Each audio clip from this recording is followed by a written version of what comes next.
Dear students, Assalamu alaikum and welcome back to Plant Morphology course with the discussion of stem or shoot. In the previous videos, which were introductory videos, we have discussed an introduction to stem or shoot, its composition, its characteristics and few other things like nodes and internodes. Now we proceed along. The flowering plants, we can classify them as you can see here. They can be classified as these three basic categories: herbs, shrubs and trees. Now this is a very old classification. In fact, the father of botany, the person who is regarded as father of botany, Theophrastus, he carried out this classification, or his classification consisted of these three categories, and he classified plants into herbs, shrubs and trees. Why we are discussing it in the chapter on stem? Because it has to do a lot with their stem structure, as we shall see shortly. Herbs and shrubs and trees, they all have a characteristic stem. So this classification is based on these parameters or characteristics, whatever you call it. First of all, it is the size.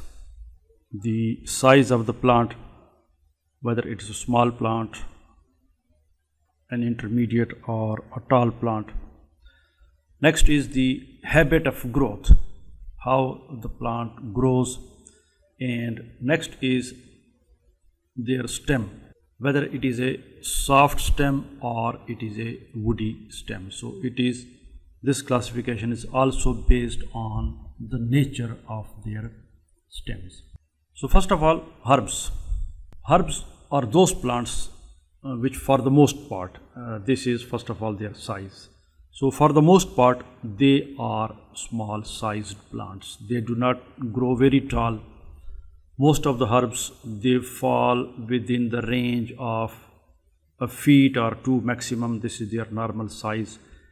However, they can grow taller, and you will find some grasses which grow up to 6 feet or even more.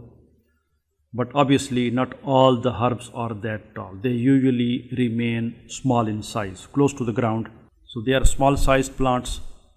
And next is their stem, the structure of their stem. Now their stem is mostly soft.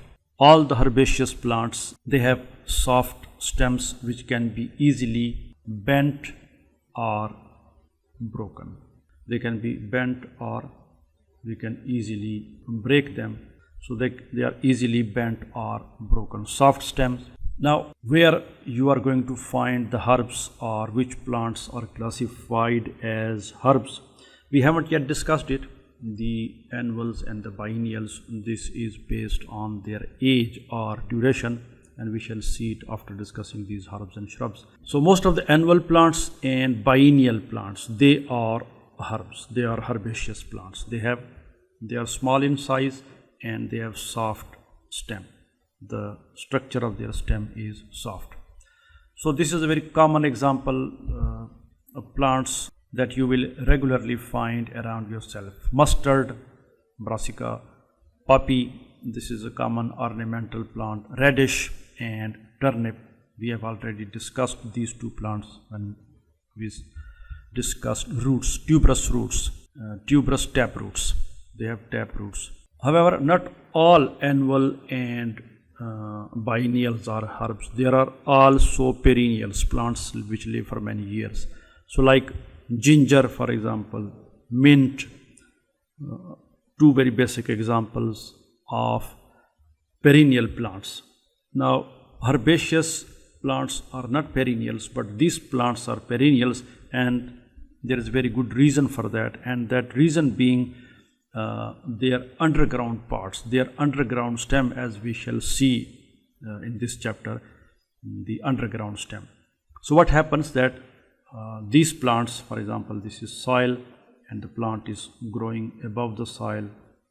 So it has an underground stem, a thick underground stem, This is underground part.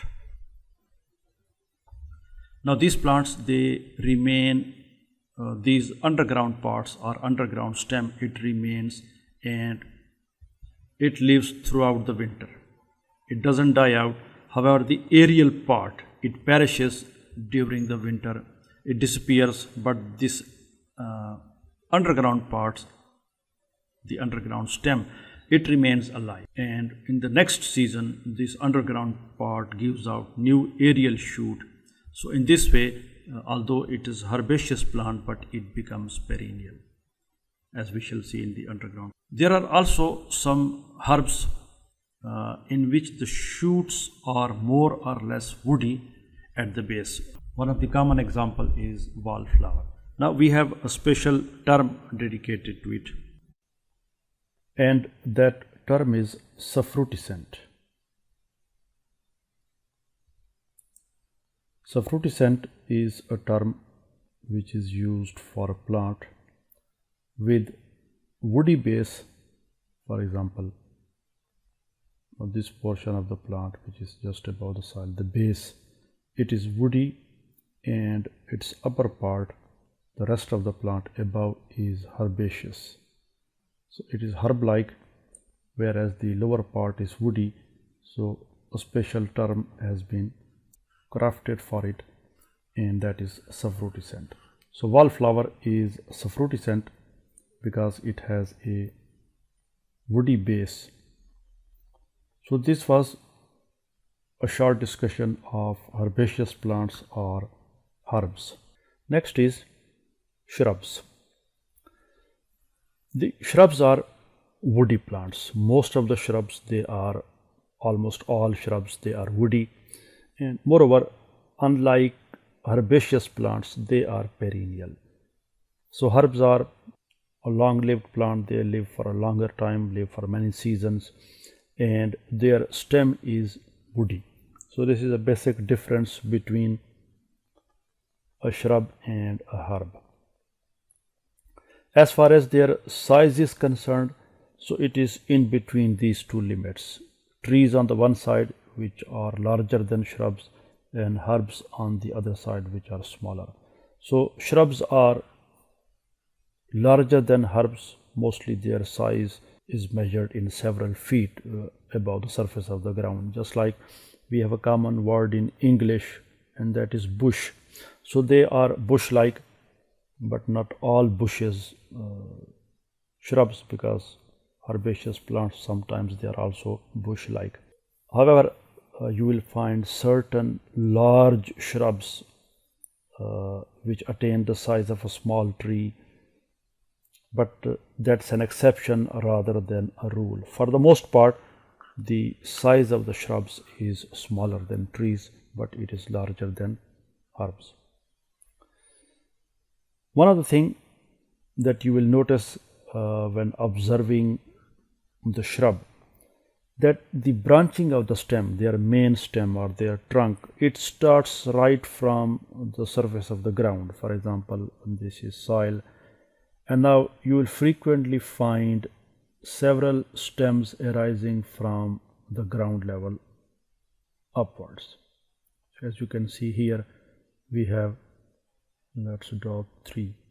So now this is a shrub, and as you can see, there is no main trunk. The stem has started branching right from the base or from the surface of the ground, and the branches that are formed, they increase in length and girth in the same way.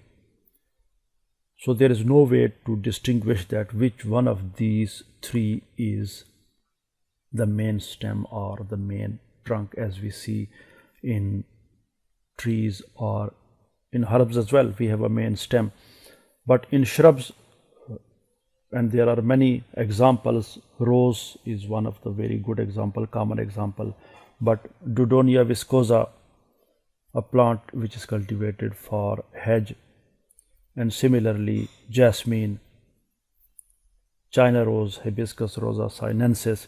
So all of these plants, similarly there are also citrus plants which are shrub-like or shrubby. so their stem starts branching right from the base. So this is a characteristic feature of many shrubs. Now, a common example: rose, jasmine, and Dudonia viscosa, and so on. So this was a discussion of the shrub. And finally, the trees.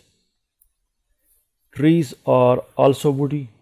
They are also perennial, just like shrubs, but they are tall. Mostly the trees are tall, and you will find all kind of trees from say 15 to 20 feet and then onwards, and the tallest trees of the Sequoia genus that are Gymnosperms in the National Redwood Creek Park in California.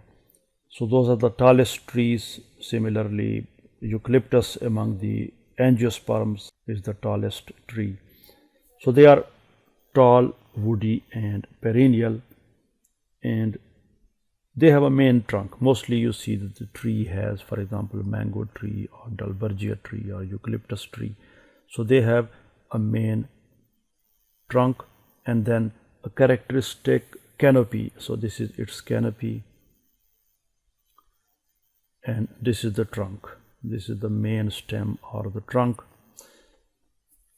and then this main trunk, it branches in its own characteristic manner.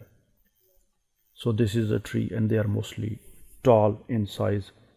Example, you can give many examples. The one given here: a mango, banyan tree, peepal tree, Dalbergia, eucalyptus, and so on. In Gymnosperms you have pine trees, pinus, and cedrus, and so on. So this was the discussion of plants or stem based on habit. In the next video we are going to discuss more about stem. Thanks for watching, and see you in the next video.